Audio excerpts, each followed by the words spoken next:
We'll start with the Nightingale Pledge. I solemnly pledge myself before God and in the presence of this assembly to pass my life in purity and to practice my profession faithfully. I will abstain from whatever is deleterious and mischievous. I will not take or knowingly administer any harmful drugs. I will do all in my power to maintain and elevate the standard of my profession, and will hold in confidence all personal matters coming to my keeping, and all family affairs coming to my knowledge in the practice of my calling. With loyalty, I will endeavor to aid the physician in his work, and as a missioner of health, I will dedicate myself to the devoted service of human welfare. We'll do the Nightingale Tribute. Nursing is a calling, a lifestyle, a way of living. Nurses here today honor Suzanne Herbst and her life as a nurse. Suzanne is not remembered by her years as a nurse, but by the difference she made during those years by stepping into people's lives, by special moments. When St. Joseph Hospital nursing program needed nurses, Suzanne was there.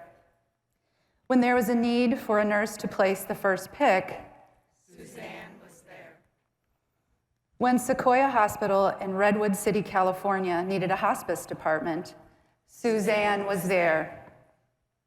When terminally ill patients needed care at home, Suzanne was there.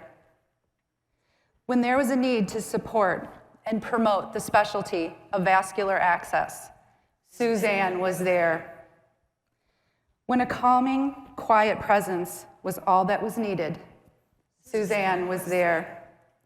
In the excitement and miracle of birth, or in the mystery and loss of life, Suzanne was there. When a silent glance could uplift a patient, a family member, or a friend, Suzanne was there. All those times when the unexplainable needed to be explained, Suzanne was there. When a situation demanded a swift foot or a sharp mind, Suzanne was there. When a gentle touch, a firm push, or an encouraging word was needed, Suzanne was there.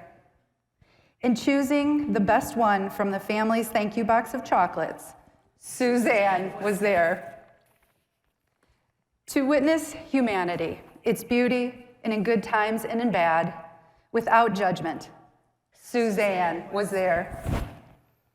To embrace the woes of the world willingly and offer hope, Suzanne was there. And now that the time to be at the greater one's side, Suzanne is there. Suzanne, we honor you this day and give you a white rose to symbolize our honor and appreciation for being our colleague.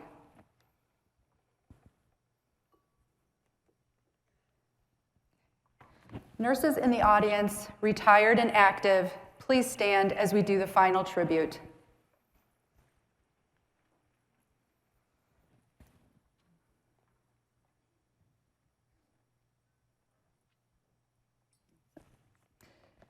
Nurse Suzanne Herbst, report to duty.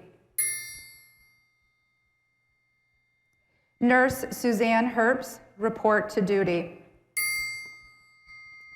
Nurse Suzanne Herbst, report to duty. Nurse Suzanne, we officially release you from your nursing duties.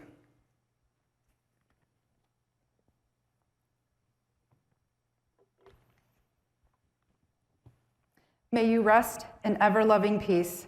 Your colleagues will take it from here.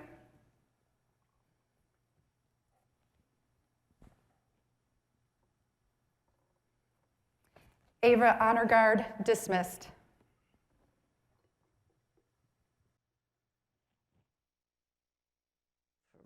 And so I went to California, went back to San Francisco, working in critical care. And the director of the critical care unit asked me if I'd like a job in research. I went, research?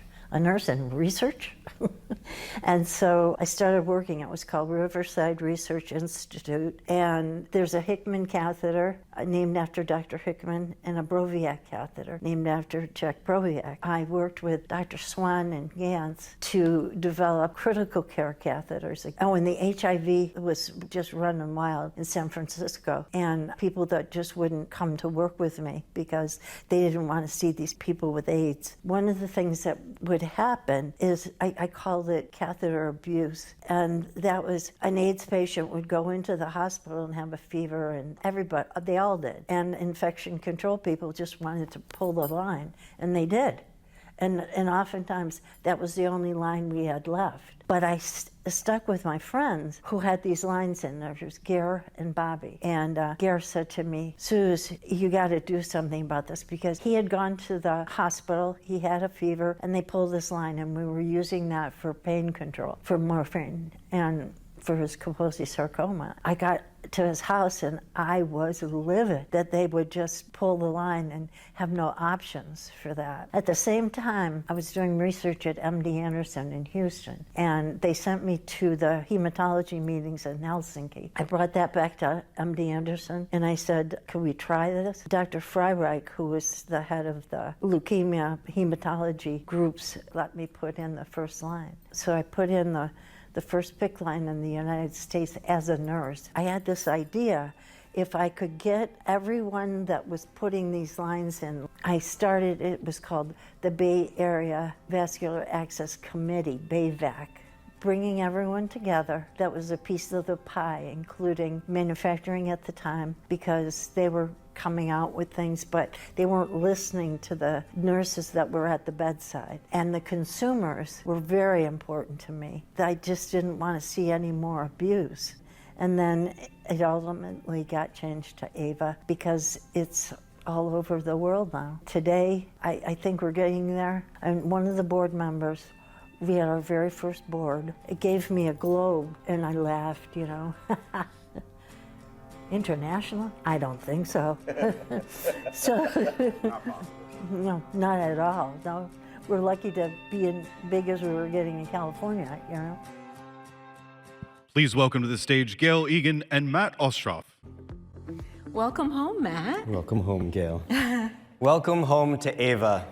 Whether this is your first time or one of many, Suzanne would welcome each and every one of you with open arms and a hearty smile. for Suzanne, there were no strangers, only friends yet to meet. Suzanne worked at a time when there were no policies and procedures about vascular access. I mean, you guys really didn't have that many devices at all, right?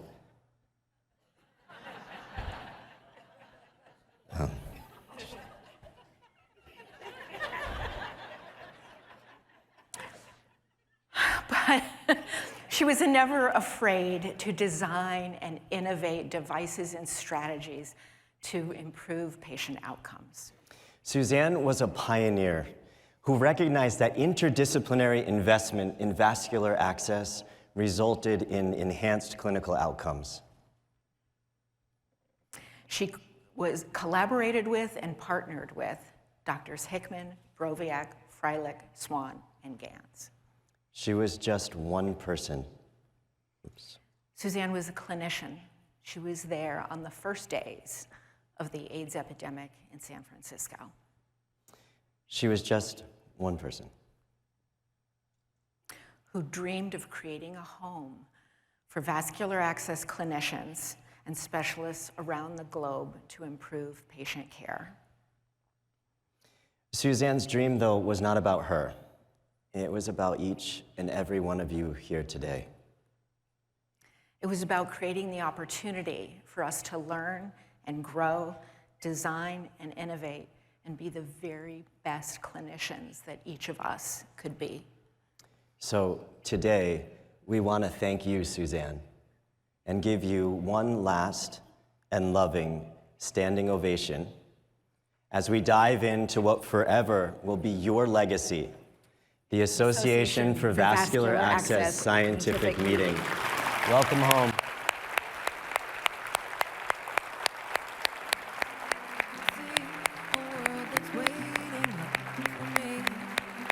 that I call my own. Through the dark, through the door, through where no one's been before, but it feels like home.